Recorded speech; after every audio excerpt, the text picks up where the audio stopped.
Fourth views, चौथा विचार।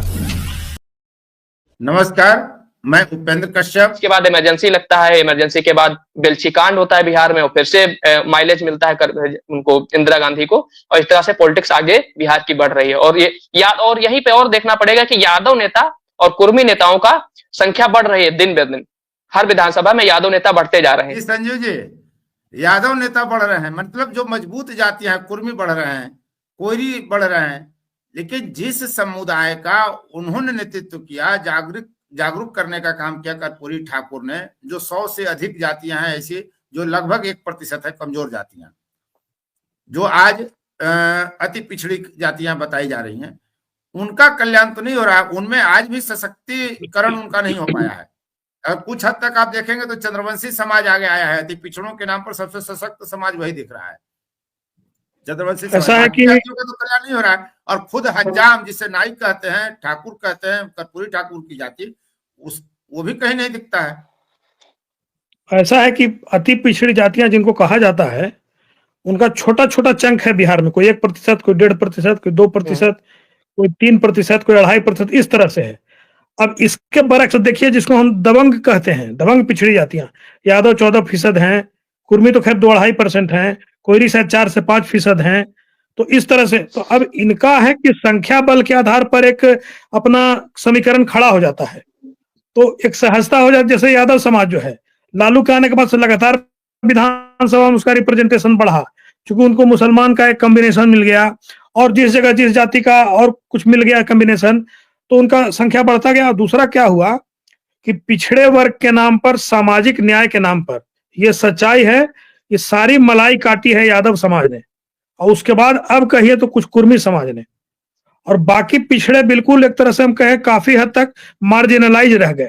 हाँ, चंद्रवंशी वर्ग के लोग कुछ आगे आए हैं, इसमें कहीं शक नहीं, तो इसमें काफी बड़ा योगदान नीतीश सरकार का हम मान सकते हैं। कुछ अति पिछड़ी जातियां जो लाइमलाइट में आई हैं, मेन स्ट्रीम में आई हैं, वो नीतीश सरकार की बदौलत आई हैं, नहीं तो लालू सरकार के समय स्थिति और उनकी पतली थी। तो सच बात यह है कि पिछड़ावाद के नाम पर पूरा मलाई काटने का काम किया, और जब तक बिहार में ये अति पिछड़ा का विभाजन आरक्षण में उस तरह से नहीं किया जाएगा स्पष्ट रूप से, तब तक संपूर्ण पिछड़े वर्ग की मलाई यादव और कुशवाहा समाज के लोग खाते रहेंगे। और अब तो एक सर्वे होना चाहिए कि इस समाज के अंदर जो ऊंची जातियां हैं, मतलब ऊंची जाति से मतलब कि यादव, कुर्मी, कुशवाहा, इनकी स्थिति अगर बहुत ज्यादा बेहतर है, तो इनको एक सामान्य वर्ग की कैटेगरी में क्यों न डाला जाए। अब तो इस तरह से एक सरलता की हाँ ना अब बात हम जानकर छेड़ रहे हैं, इसलिए कि उन अति पिछड़ी जातियों को उनका जगह लेकर के उनको सामाजिक न्याय की ज्यादा हिस्सेदारी मिल सके।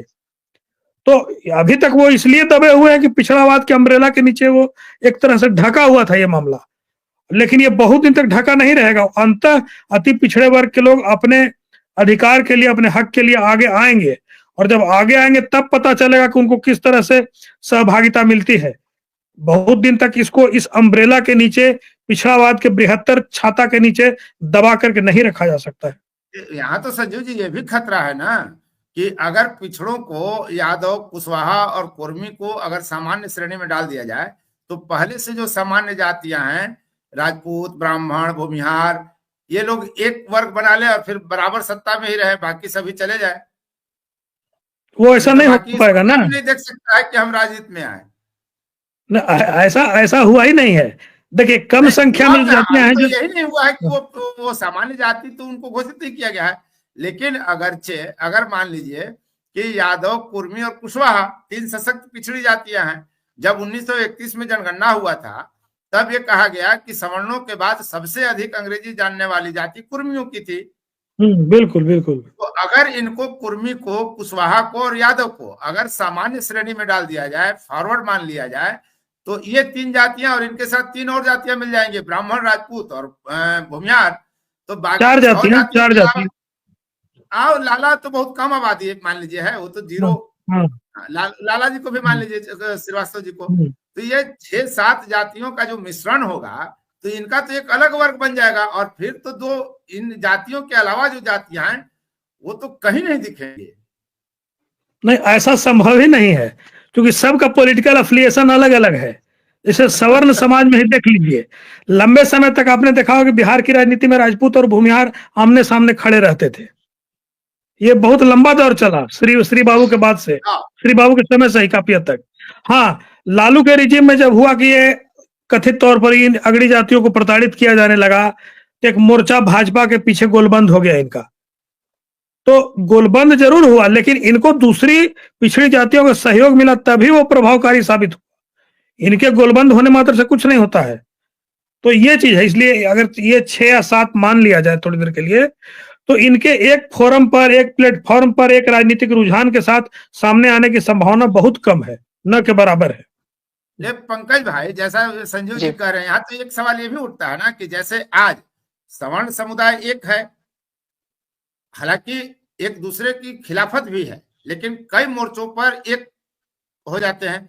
तो जब यादव, कुर्मी, कोयरी भी अगर सामान्य हो जाएंगे तो ये लोग भी एक हो जाएंगे, अपने हित टकराव देखते हुए भी जहां जहां लाभ मिलेगा वहां साथ हो जाएंगे, जहां एक दूसरे से संघर्ष करते हो, तो ये तो खतरा है, नया खतरा पैदा हो जाएगा। नहीं, मैं उनसे थोड़ी सहमति रखते हुए लेकिन कई बातों पे असहमत हूँ, उसका मैं जवाब देता हूँ। एक करेक्टर वाली जातियां हैं, मतलब एक तो हर एक कास्ट का अपना एक करेक्टर होता है। दूसरा, एक मास लेवल पर एक करेक्टर बनता है कि कुछ हमें दो और कुछ हम आपको देते हैं, एक इस हिसाब से हम एक अलायंस बना लेते हैं। तो इस हिसाब से क्या होगा कि सवर्णों के भी कुछ जातियां और ओबीसी की कुछ जातियां और अल्पपिछड़ों की कुछ जातियां क्या करेंगी, जो संख्या में ज्यादा होंगी और एक करेक्टर की होंगी। जैसे आपने चंद्रवंशी का नाम लिया था, तो ईबीसी में चंद्रवंशी हो गया, ओबीसी में यादव हो गया और इधर सवर्णों में छत्री हो गया। इन तीनों जातियों का करेक्टर एक जैसा है, क्योंकि ये मिलिटेंट नेचर की तीनों जातियां हैं। तीनों अलायंस करेंगी और क्या करेंगे, कभी भी सत्ता में दूसरी जातियों को नहीं आने देंगी। फिर आ जाइए, यही डर मैं बता रहा था कि ये डर तो हो सकता है। हाँ, तो ये प्रधानी के चुनाव में, ग्राम पंचायत के चुनाव में खूब होता है। मान लीजिए एक चौरसिया लड़ रहा है और चौरसिया कभी नहीं लड़ा है, एक बार लड़ रहा है। उससे पहले ठाकुर से, मतलब छत्री साहब लड़ रहे थे या ब्राह्मण लड़ रहे थे। उनको लगा इस बार चौरसिया लड़ रहा है, अगर चौरसिया हम सारे लोग एक ना हुए तो इस बार चौरसिया प्रधानी जीत जाएगा। तो प्रधानी अपने जात से भी चली जाएगी, अपने घर से भी चली जाएगी। तो क्या करते हैं, चलो रात में सब लोग मिल जाते हैं। मिल गए और चौरसिया को हरा दिया और प्रधानी एक बार इनके वहां आ गई, बोले कि अगली बार तुम जीत लेना प्रधानी। हो गया। ये एक एग्जाम्पल है ग्राम पंचायत चुनाव के, इसमें कहीं कुछ देखने की और दूरबीन लगाने की जरूरत नहीं है। हाँ, यही होगा, विधानसभा में भी होता है, लोकसभा में भी होता है। हाँ, यही होने वाला है। हाँ, यही होगा। ये इसके सबसे बड़े कॉन्सिक्वेंसेज है जो आपको झेलने पड़ेंगे। चुनावी राजनीति का जमीनी हकीकत है ये। हाँ, यही होगा। दूसरा क्या होगा कि मान लीजिए एक 100 लोगों की एक पॉपुलेशन है, उसमें चौरसिया 5 है, जिसका परसेंटेज बनता है 1। ऐसा मैं एग्जांपल के तौर पे बोल रहा हूँ। यादव संख्या में 15 है, जिसका परसेंटेज बनता है 15। इसको ऐसे समझिए। अब मान लीजिए 5 चौरसिया है और वो पढ़ने, क्योंकि जो संख्या में कम होगा वो सबसे ज्यादा अपने अधिकारों को लेकर और अपनी चीजों को लेकर ज्यादा जागरूक होगा, मतलब वो ज्यादा सोचेगा। जैसे ब्राह्मण संख्या में कम है, क्योंकि कास्ट स्ट्रक्चर हमारी सोसाइटी है, तो ब्राह्मण संख्या में कम है और वो देखो हमेशा सत्ता में रहता है। उसके सत्ता होने के बहुत सारे कारण है, लेकिन कुछ कारण मैं बताते हूँ कि एक तो उनके पास सोशल, एजुकेशनल और कल्चरल कैपिटल्स है, जो दूसरी और जातियों के पास, गैर सवर्णों के पास नहीं है। तो मान लीजिए चौरसिया संख्या में कम है, उसके 2 जो है नौकरी में चले गए चौरसिया, तो आप 2 जो चौरसिया 1% है, अब 2 से क्या होगा, हो सकता है वो 2% नौकरी में आ जाए पूरे पॉपुलेशन में। यादव के संख्या में पढ़ने वाले हैं 15, लेकिन संख्या में एक चीज और है पंकज जी, एक चीज और है बीच में हम जोड़ना चाहेंगे। ब्राह्मण समाज इसलिए सर्वमान्य है कि वो आपके भी हाँ में हाँ मिलाता है, मेरे भी हाँ में हाँ मिलाता है। ना आपसे तीता होगा ना हमसे तीता होगा। मैंने यही बोला ना कि उनके पास और भी रीजन है उनके आगे रहने के। उसमें कुछ रीजन में इसलिए बोला कि सोशल कैपिटल जो उनके पास, कल्चरल कैपिटल जो है, जो ईबीसी की जो छोटी छोटी जातियां हैं, वो कभी भी इस मिलिटेंट नेचर वाली जातियों को नहीं पसंद किया, क्योंकि उसमें बहुत हेट्रोजीनियस है। उसमें वेस्ट क्लास भी है, वैसे जातियां भी हैं जो व्यापार करते हैं। अब उनको हिंसा उनके साथ करोगे तो उनका शांति पर ही पूरा बिजनेस चलता है।